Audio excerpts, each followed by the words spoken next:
Hello, everybody. My name is Gery, but I usually go by Gery because that's a little bit easier to pronounce. And I work for BBD. I work in the R&D department at BBD. And a lot of people usually ask me what we do in the R&D department. And the plain, boring answer is we train the BBD developers, we do some specialized consulting, and of course we do a whole lot of research. But that's not all we do at BBD. We also do some really cool stuff, like building Twitter photo booths and racing cars with microservices, and of course programming astromech droids. And that's why I'm here today, because I really like speaking about things, especially smart things. And everything is smart, right? But we can go further, because we are living in the future. Sorry, I'm just going to move my mouse because it's bothering me. But we are living in the future, right? Think about how many smart devices you have on you right now. I have at least 3, and that's not including all the stuff on that table over there. And we can go further than this. We can make absolutely everything smart. How? With the physical web. What is the physical web? Well, the physical web is a movement created by Google towards moving to smarter things. It can be kind of broken down into 3 ideas. So the first one is sharing information. Then there's making smarter things and connecting to those things. I'm going to go into a bit of detail on each of those. In terms of sharing information, we have these things called beacons. They use Bluetooth Low Energy. The ones in that picture over there are Eddystone beacons. They were created by Google. They are supported natively on Android, and they require an app for iOS. That's a whole political debate that I'm not going to go into right now.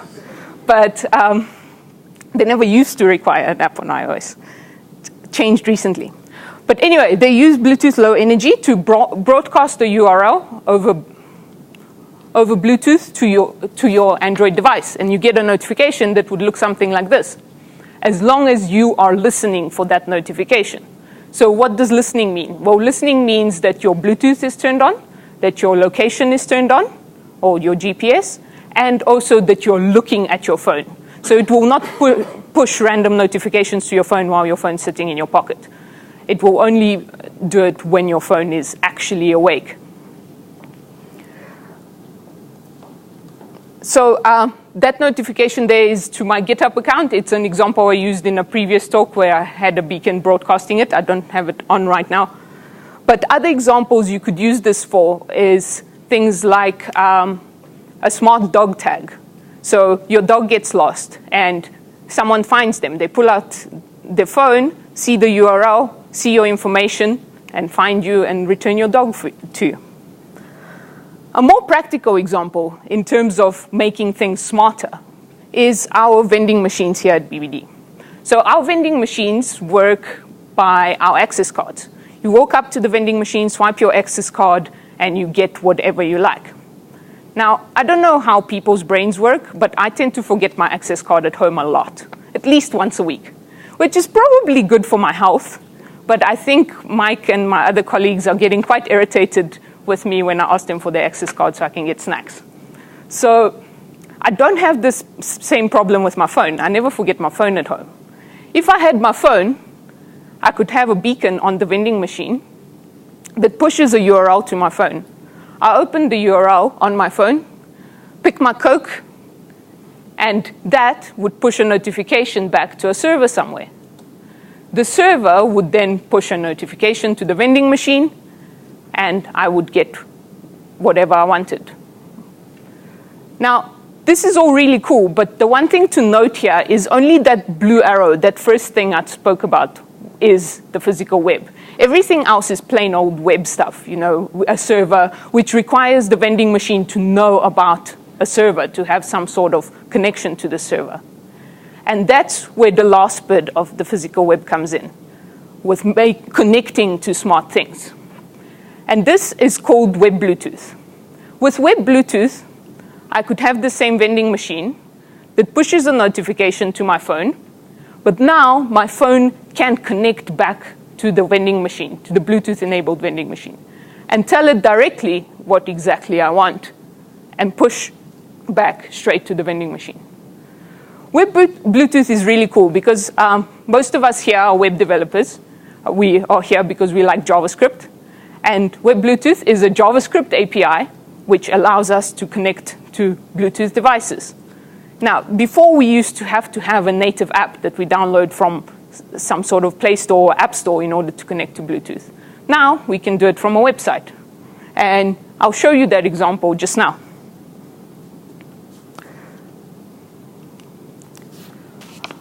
But before I show you an example, I need to tell you a little bit about the theory of Bluetooth and how Bluetooth devices actually connect and how they talk to each other. So Bluetooth Low Energy is what Web Bluetooth uses. The reason it uses low energy is because, well, firstly, it's low energy. So it means that those little beacons which have watch-like batteries in them, very small batteries, can last for years, and you don't need to replace them. Then the other reason they use it is because it's quite well supported. Most of the modern phones these days support low energy Bluetooth. Then the next thing is GATT, or the generic attributes.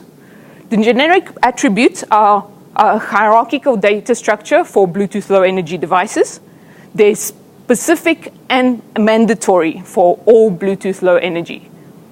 And they're based on the attribute protocol, which is a way for exchanging data between Bluetooth devices. And so a generic attribute profile, every Bluetooth device has a generic attribute profile. And this profile consists of one or more services. The services are what define the behavior of the device. So for example, a service would be a battery service, or what we'll see in the demo is a heart rate service. Then these services contain references to other services on the same profile, as well as one or more characteristics. The characteristics are what define the functions of the device. So a battery service would have a battery level characteristic. So that is its type. The battery level would be its type.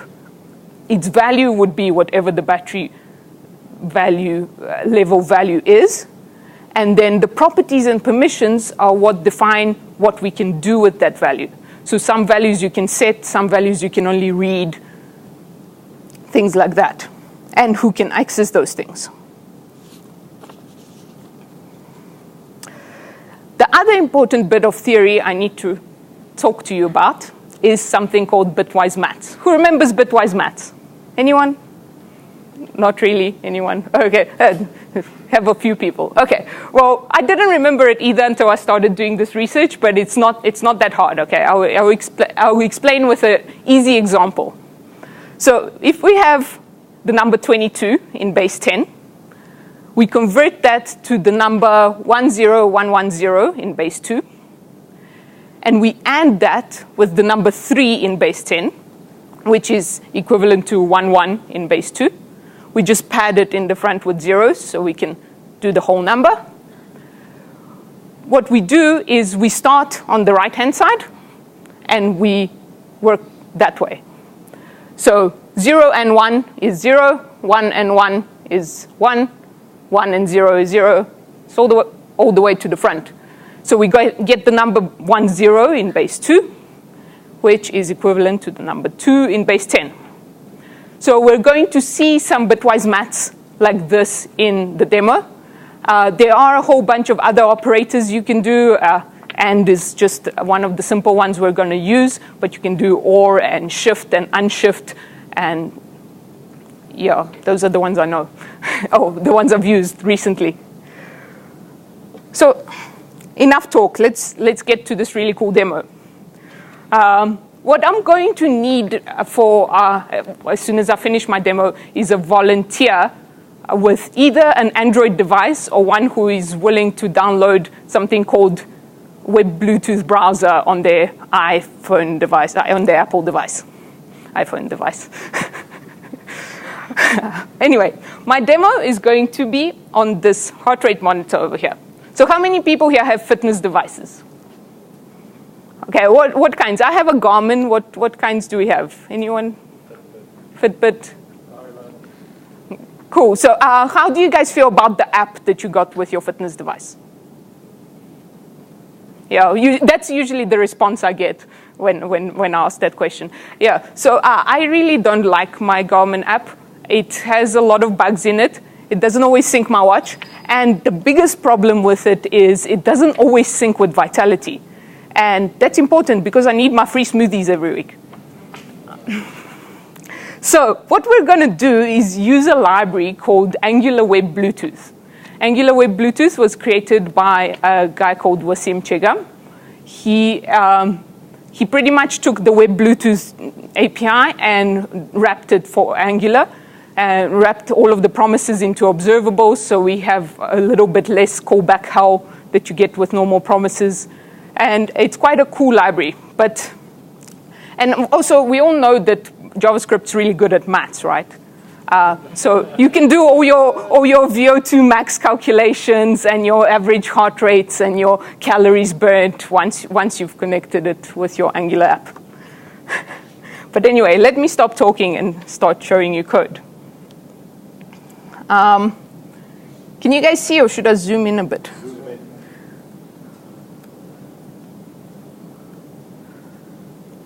Okay, so I've created an app here with the Angular CLI.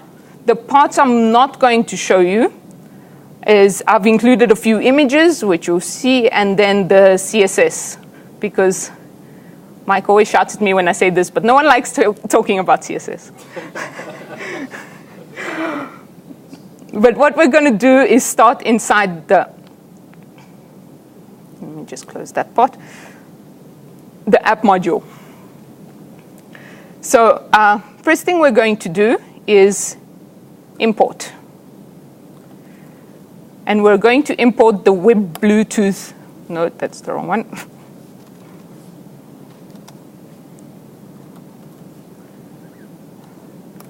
No, sorry.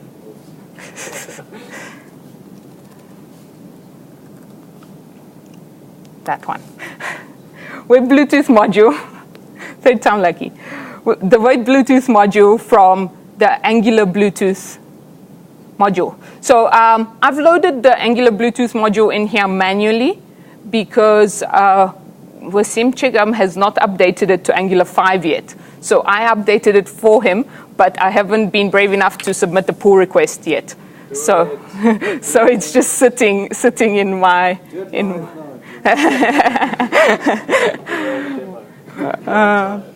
cool.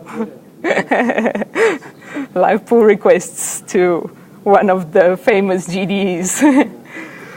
Anyway, so we add the Web Bluetooth module there, and we also need to add it to our imports. There. Then the next thing we're going to do is create a new service using the Angular CLI. And we're going to call it heart rate. This service is what's going to store pretty much all of our functions for the heart rate monitor. So connecting to it, getting the data from it, and streaming values from it as well. There we go, heart rate service created. We have to import in here Bluetooth core, which is also from that same Web Bluetooth module. And I'm going to delete the default constructor and just scaffold a new one.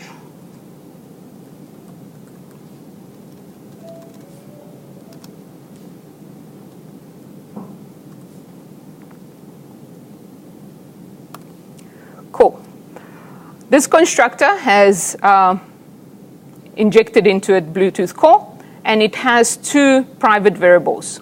Now, one thing I forgot to tell you about was how those attributes in the get profile work. So the attributes in the get profile, the services and the characteristics, all have to have a type. And that type is defined by a universally unique identifier, so a UUID. Usually that UUID is 128 bits long, but you have some standard ones that everything recognizes. Like in this case, we're using heart rate and heart rate measurement. Those are the standard ones that every Bluetooth device can recognize. All right, and when you create, so certain devices, the reason I'm using this Bluetooth heart rate monitor instead of my watch, certain devices lock down their characteristics and services. So for example, I tried looking at stuff in my Garmin watch, and they have all their own custom attributes. So that way you can't really figure out and hack their device.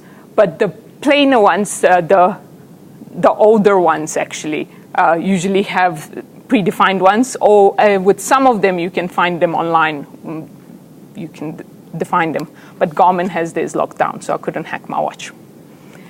Anyway, so once we have our service and our characteristic that we're going to look for, we can scaffold some methods.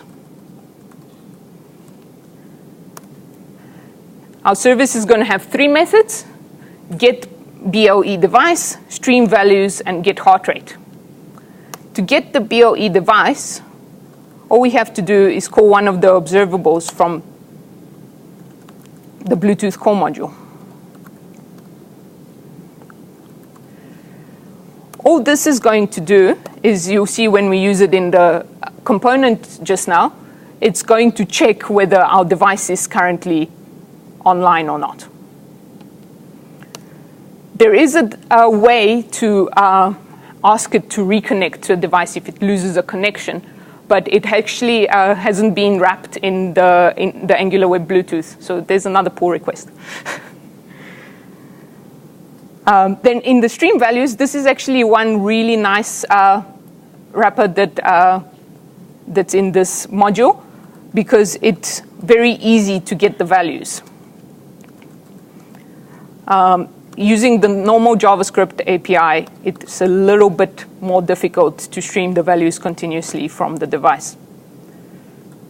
With this one, you just call stream values, and then you can map your value. And we're going to create a private method now called this.pass heart rate and pass that value.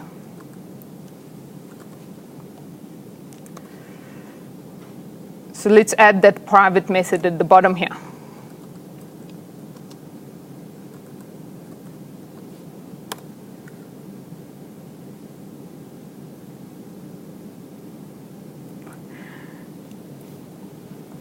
Okay, so pass heart rate is where we're using that Bitwise Mats I was showing you earlier. But the reason we need it is because we get these unsigned integer arrays returned to us from the Bluetooth device. And in order to figure out what that value is, we need to do some Bitwise Mats. So what you're seeing there is we're getting the unsigned integer 8-bit array and checking, is it actually an 8-bit array or not? If it is, then that's what this part here does, ANDs it with 1, and that would return 1 or 0. So that would tell us whether it's stored in the 8-bit one or the 16-bit one, and return the value for us. Then the last method we need to implement is the actual get heart rate method. This is the complicated one. So I'm going to add it in here. And then explain it. Let me close this. Okay, so this calls a whole bunch of observables, and using Jozi.JS and merge map, it moves on to the next observable and then the next one and so on. So firstly, it filters. So this is an important part, which I'm going to cover a bit more in the security section, but you have to specify a filter for the devices you'll be searching for. We are searching for any services that provide a heart rate. So any heart rate monitor in the room, we're going to scan for it and hopefully find it. Then we merge map with that service, we get the heart rate primary service as the primary service. Once we get the primary service, we can get its characteristic, which is our heart rate characteristic. Then once we have our characteristic, we can read the value from it, and then using our map, we can parse it. Now, an important thing here, and it's something that someone asked me previously, is that certain characteristics, like I said, can only be read or written to, or either or both sometimes. But the heart rate characteristic can only be read. So you can't tell the heart rate monitor, this is what my heart rate is. Someone asked me if you can do that. You can't. Cool. So that's our service. Now, in our app module, we need to import the service that we created. And then add it to our providers as well.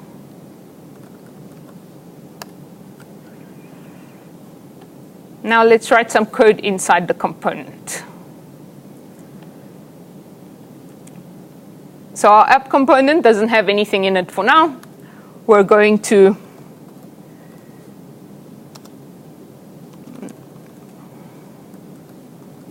import the Bluetooth core as well as the heart rate service. Sorry, I keep quiet every now and then. I'm still not used to this whole typing and speaking at the same time. I'm getting there. I'm getting better at it.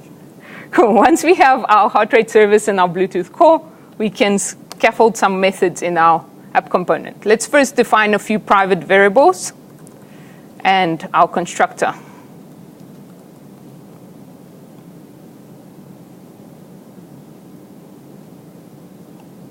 That one. So our variables are heart rate, which is a number, which is what's going to show the value of our heart rate on the screen, whether we're connected or not, so we know whether there is a heart rate. And then we have a subscription. The subscription is there just because it's good practice to unsubscribe from your observables. And our constructor, we're just injecting the heart rate service. Then we're going to add some methods. So on init, we're going to call two methods. We're first going to get the device status, and then we're going to update the heart rate value. So here are those two methods. We haven't implemented them yet. And then on destroy, we're just going to unsubscribe from all of our observables. The get device status method looks like this. So we're calling that get BLE device from the heart rate service. We're subscribing if the device exists. So if we have a device, it means we're connected. Otherwise, we're not connected. And this is where you would implement the retrying to connect to a device. The update heart rate value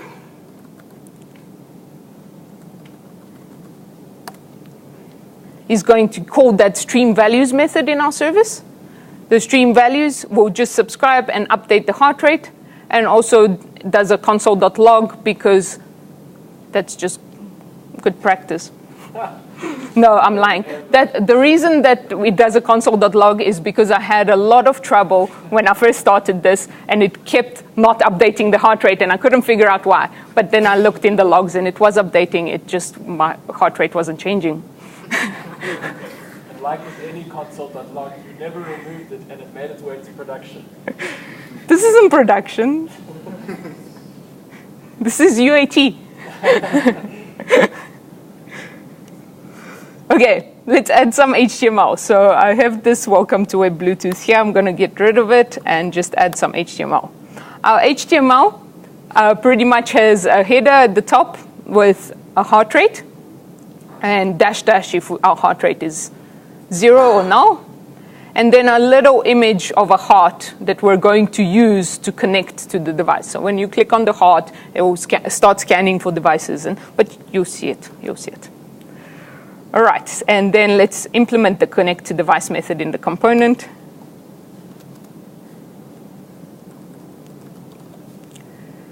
Our connect to device method calls get heart rate from our service and subscribes and just maps the first value of the heart rate that we first get. And that's it. That's our app pretty much done. Now, what I want to do is show you how to deploy this app to Firebase and then show you how you can connect to my heart rate monitor. So who here has used Firebase before? A few people. Cool. Yeah, Firebase is pretty cool, especially if you're doing simple stuff like just hosting an app, like a simple app like this. But you install Firebase tools, and then you can do something like this. Firebase init. And Firebase init walks you through the process of setting up your app. So it takes a little while. Hopefully the internet's not too slow today. But it gives you a few options. So all we're going to do is host our app. So I'm going to go down to hosting and select that. So firstly, it will ask me what project I want to associate this with. So I have a project that I've already created called Heart Rate Hack. But the way you create it is you log into Firebase with your Google credentials, and you can just create a new project. And then after that, you'll be able to see it over here. So I'm just going to select that project. So then what do we want as our public directory? I'm going to change this to dist, because that's where, when we do ng build, that's where it's going to build the project to. And yes. Cool. So that's just setting the root of our app. All right. And now we need to first ng build. Hopefully I haven't made any mistakes in the code, and the ng build is actually going to work.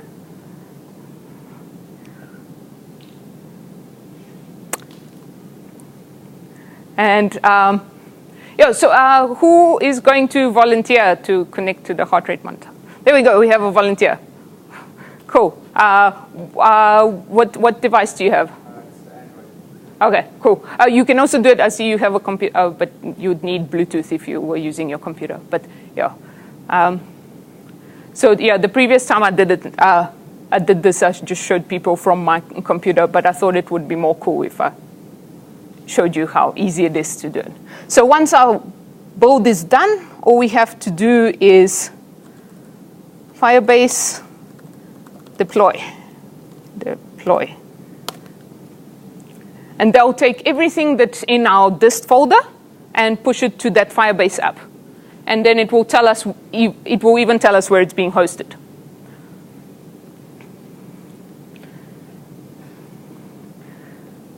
Cool. So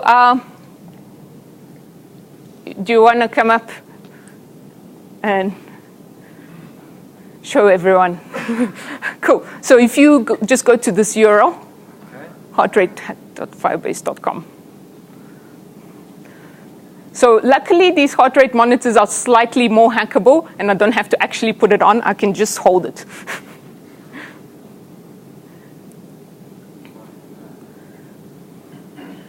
Firebaseapp.com. Firebaseapp.com. Okay.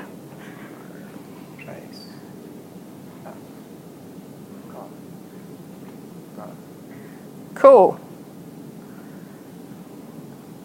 It's loading. It's loading. Okay. Come this way. Come this way. You need to be in the video. It's loaded. All right. Cool. So if you want to show everyone the little picture of the heart, cool. And now if you just hit the heart, cool. And there's the Polar H7, which is this device here. Pair, yeah. Pair. And it should start showing a heart rate. There we go. Yeah. Cool.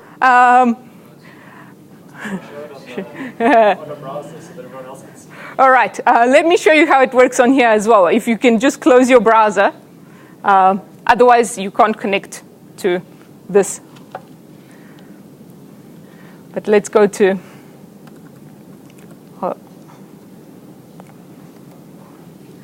Cool. So this is what it looks like. And if I start searching for the heart rate monitor, it should show up if my Bluetooth is actually on. No, it's not. So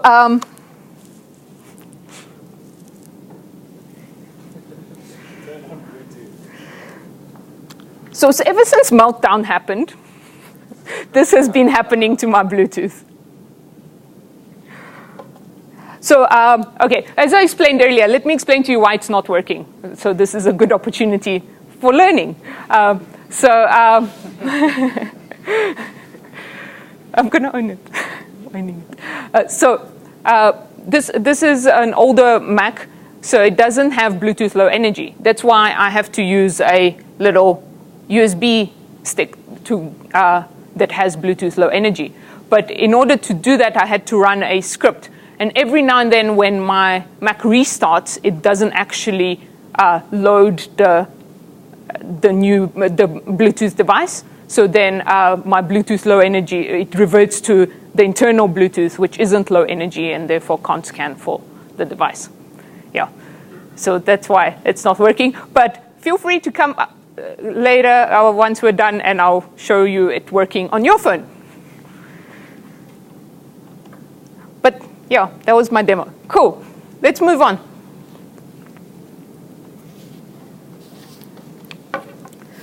So just like all of us, web Bluetooth is mere mortal, and it has some limitations. The first thing is, as I said, only low energy. So you can only connect to low energy devices. And some cars and other things use old school Bluetooth, which isn't low energy. And you can't hack your car. Well, I haven't been able to hack my car yet. I'll need a newer car. Then the other thing is it only allows central connections. What does that mean? So we have Bluetooth devices can be either central or peripheral. So a central device is something like your computer or your phone, one that can connect to multiple devices at a time. A peripheral device is something like a heart rate monitor or a smart light bulb or something like that that can only be connected to once. Some phones can act as peripherals. They have apps that can do that, but it's a hardware feature. So only the newest, I think it's only the newest Nexus that can currently do it. And connections are only allowed from central to peripheral. You can't have central to central or peripheral to peripheral, because a peripheral device can't actually initiate a connection to a Bluetooth device. So what this means is web Bluetooth only allows central connections, which means a web page can't talk to another web page yet. They're still working on it. Then there's a few security concerns and a few support concerns, as you saw the support concerns. But the security concerns, all right. So if you think about it, it's kind of scary. You can push URLs to people walking past. You can control their Bluetooth devices with a website. There's actually a really good article which I have on my GitHub, which compares the security of web Bluetooth to native apps Bluetooth.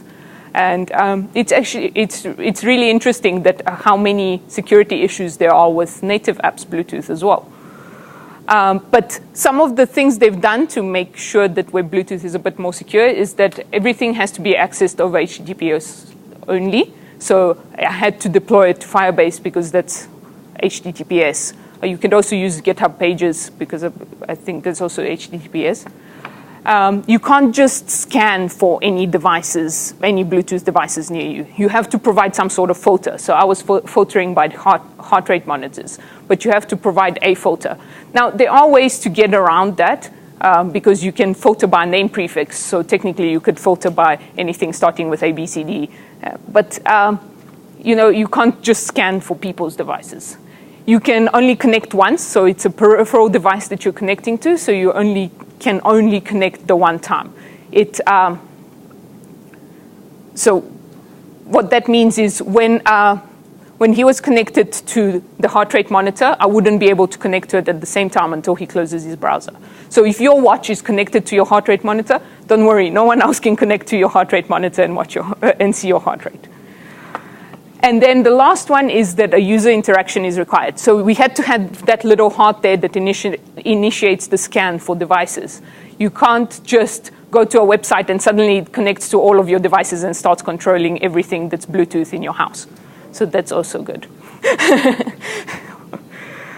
And then the support. Okay, so Web Bluetooth is only supported on a Linux kernel 3.19 or with Blues 5.41 installed. Mac OS, you have to have Yosemite or later. Windows, you have to have 8.1 or later, but there's certain of the Web Bluetooth features that aren't supported on 8.1 either. So it's just better to, if you're using Windows, to try with 10. Android, you have to have 6 or later. And then iOS has no official support yet. But I've put a little asterisk there because the keywords there are official and yet. So official because it isn't supported in Safari and in Chrome on iOS, but it is supported in a little app called Web Bluetooth Browser, which you can download from the App Store.